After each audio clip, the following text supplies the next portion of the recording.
Marco Rubio has also spoken to reporters at joint base Andrews ahead of a trip to France for the G7 summit with other foreign ministers.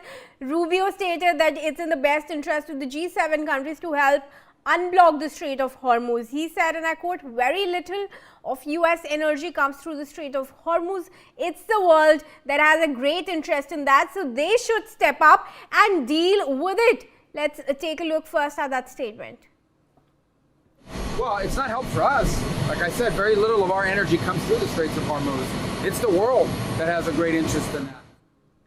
All right, Commodore Sodhi, what we're seeing is the US completely obliterating responsibility because of the damage that's being done due to the blockade at the Strait of Hormuz, now saying we are not getting affected by it.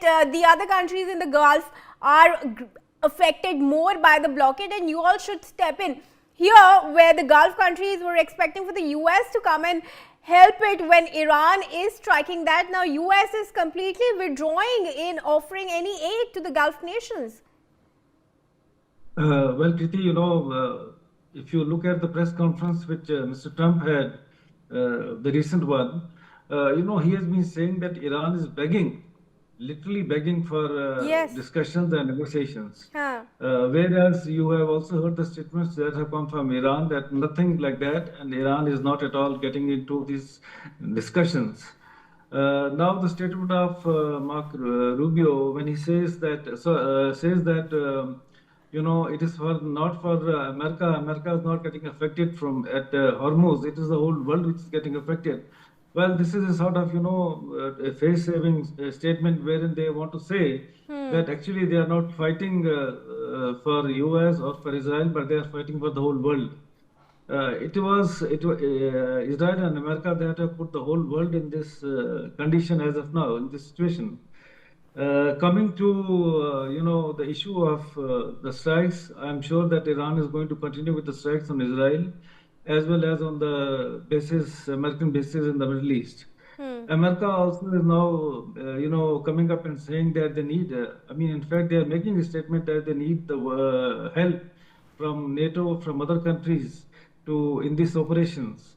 Putting the boots on ground, as my co-panelists had said, that may be the last sort of a resort for the US, but it's not going to be that easy.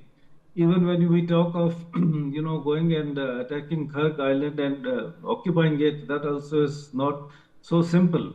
Yes, America has been sending the reinforcements, they have been sending their marine commandos, they have been sending their elite forces in the area along with the naval assets. Maybe this is a sort of posting they are putting pressure on Iran to come to the negotiating table. Also, if you see that Mr. Trump has now extended this sort of a pause till 6th of April. So that is a little bit of positive indicator that maybe some backdoor channel talks are happening. And let us hope that, some sort of a discussion or negotiations do take place. And this conflict is passed.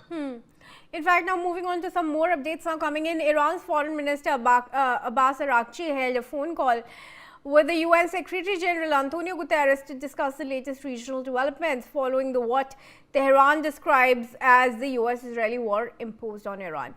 According to Iran's Foreign Ministry, Araghchi briefed the UN chief on the ongoing military aggression by the US and Israel against Iran. He strongly condemned these actions as a flagrant violation of the UN Charter and international law.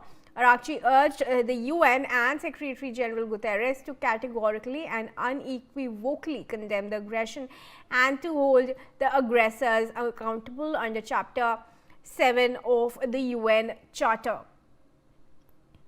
Mr. Karori Singh, do you expect the UN to really sink its teeth in the game? What really is it that the UN can do, and who is going to comply to what the UN says? You see, Kriti, what I would like to say is that United States or President Trump extending the pause is not the voluntary or he is willing to have a pause. He was forced by the circumstances both at global level and at the regional level. Yes. Of course, G7 is having meeting, France is hosting. but that will discuss economic fallout of this crisis, not to support the United States militarily. Right. Second, the NATO also has a division. There is no consensus in NATO to support United States. So President Trump is forced. As regards the UN effectiveness, United Nations Secretary General and the United Nations always speak at each and every multilateral organizations talking about for peace, stability, progress, everything United Nations is talking. But United Nations is proving ineffective as and when great powers and the superpowers are involved. Nobody is complying the UN resolutions, because in case of Palestine, Israel, two-state resolution was passed by the General Assembly more than 2/3 majority, but Israel did not comply with. Similarly, there are resolutions of UN Security Council where as and when the superpowers are involved, nobody is complying. So UN proving ineffective is a dangerous trend. If UN fails to sustain the world order, then it will be a nightmarish situation, as happened between the two world wars when League of Nations failed. So how to come out of this situation and make United Nations effective? There must be some kind of new global compact for that, and the superpowers, including taking along all the countries, sit together and they must make United Nations effective if sincerely interested in world peace and progress. Otherwise, UN has a very limited role to play. The Gulf Council countries, they approached to the United Nations Security Council. Then they also had their meeting in Riyadh, foreign ministers meeting.